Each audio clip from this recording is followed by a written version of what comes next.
If you're on a GLP-1 agonist like Ozempic or Mounjaro, what you eat matters a lot, not just for your weight loss, but also for how you feel. In this video, I'm gonna break down the top 5 foods I recommend avoiding in order to prevent side effects and maximize your weight loss. Did you know that a single serving of so-called healthy yogurt can pack more sugar than a glazed donut? Or that the protein bar sitting in your pantry right now might only deliver half the protein listed on the label? For anyone taking Ozempic, Wegovy, Mounjaro, or Zepbound, these hidden food traps aren't just slowing progress, they are actively working against the medication. By the end of this video, viewers will know exactly which foods are quietly sabotaging their GLP-1 results, and more importantly, what to eat instead. Some of these are going to be genuinely surprising. So without further ado, hit subscribe and let's look into 7 hidden foods that will sabotage your Ozempic results.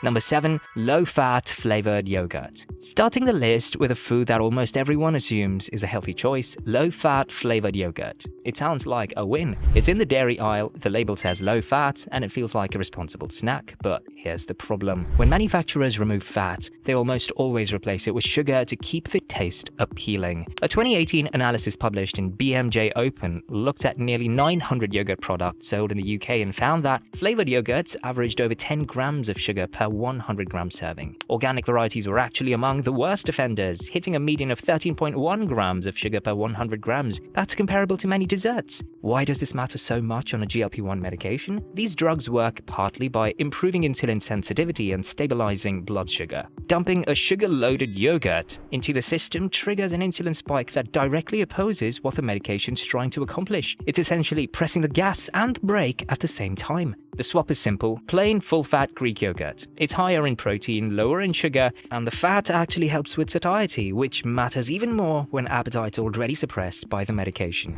Add fresh berries or a drizzle of honey for flavor, and it becomes a genuinely supportive snack. Number 6. Fruit juice. This next one catches a lot of people off guard because fruit is healthy, right? So juice must be fine. Unfortunately, that logic falls apart when looking at the science. A study by 𝗪𝗏𝗏𝗏𝗏 and Rolls found that eating whole apples reduced subsequent food intake at the next meal by over 150 calories compared to drinking apple juice with the exact same caloric content. Same fruit, same calories, completely different results. A large-scale BMJ study of roughly 180,000 participants even found that greater fruit juice consumption was associated with increased diabetes risk, while eating whole fruit was actually protective. Here's the mechanism that makes this especially relevant for GLP-1 users. These medications enhance satiety partly through gastric stretch receptors, sensors in the stomach wall that signal the brain when the stomach is physically full. A 2019 study published in Cell identified GLP-1 receptor positive vagal neurons as key stretch-sensitive mechanoreceptors. Liquids pass through the stomach in minutes, barely activating those sensors. So the glass of orange juice, the body doesn't register it as food, but the pancreas still has to deal with the sugar. The fix? Eat the fruit whole.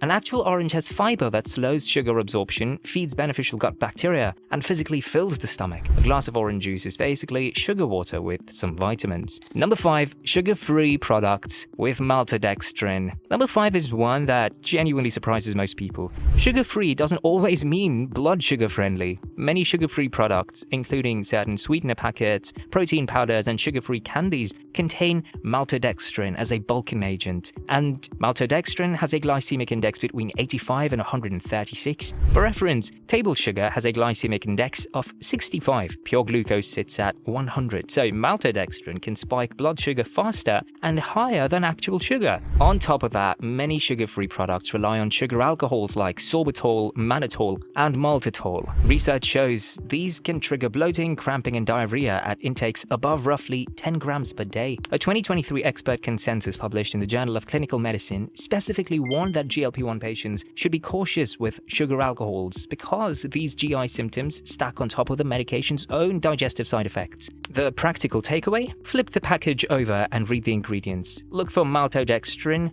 modified cornstarch, glucose polymer, or dextrin. Those are all the same thing under different names. If sweetness is needed, stevia and monk fruit are better options. They don't spike blood sugar and they don't cause the same digestive issues. Number 4. Fried foods. Number 4 is probably the least surprising item on this list, but the reason it's here goes deeper than most people realize. Fried foods aren't just unhealthy in a vague sense. They create a specific compounding problem with GLP-1 medications. GLP-1 drugs work by slowing gastric emptying. They keep food in the stomach longer to increase feelings of fullness. Fat is already the slowest macronutrient to leave the stomach under normal conditions. When someone eats a high-fat fried meal while on a GLP-1 medication, they're essentially doubling down on that slowing effect. That's why fried foods are the single most commonly reported trigger for severe nausea and bloating in clinical practice, according to dietary guidelines published in a 2024 review in Nutrients. There's a second layer to this. When cooking oils, particularly polyunsaturated vegetable oils, are heated to frying temperatures, they generate compounds called aldehydes, including 4-HNE and malondialdehyde. These are markers of oxidative stress that promote inflammation throughout the body. A 2025 meta-analysis of 52 randomized controlled trials confirmed that GLP-1 medications have significant anti-inflammatory effect, reducing CRP, TNF-alpha, and IL-6. Eating foods that drive inflammation in the opposite direction is counterproductive.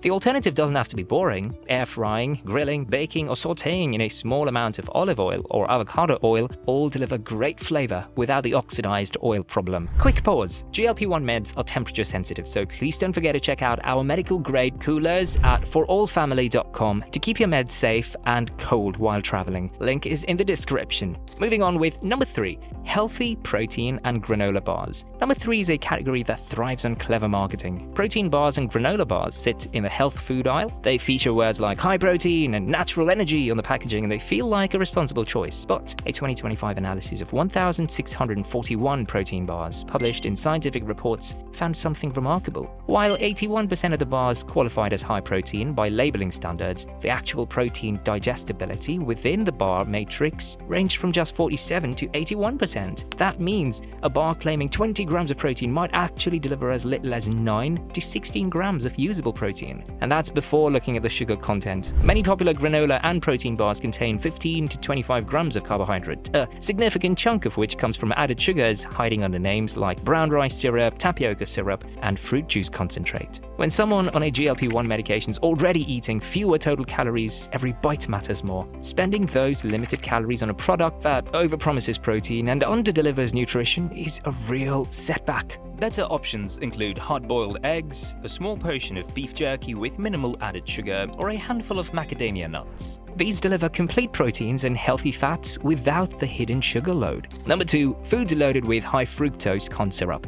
Number 2 targets an ingredient that hides in places most people never think to check. Ketchup, barbecue sauce, salad dressings, bread, and even some canned soups. High fructose corn syrup is everywhere. What makes HFCS particularly problematic on a GLP-1 medication comes down to how the body processes fructose. Unlike glucose, which is metabolized through the body, fructose is handled almost entirely by the liver, where it bypasses the normal regulatory checkpoint and feeds directly into fat production, a process called de novo lipogenesis. A double-blind randomized control trial at UC Davis involving 187 participants found that just 2 weeks of consuming HFCS sweetened beverages significantly increased liver fat and decreased insulin sensitivity. That's the exact opposite of what GLP-1 medications are designed to do. Post-hoc analysis of the sustained clinical trials involving over 2,200 patients showed that 70 to 94% of semaglutide's improvement in insulin resistance comes through weight loss and metabolic improvement. Consuming HFCS-laden foods actively undermines that process at the liver level. The fix? Read labels on condiments, sauces, and packaged foods.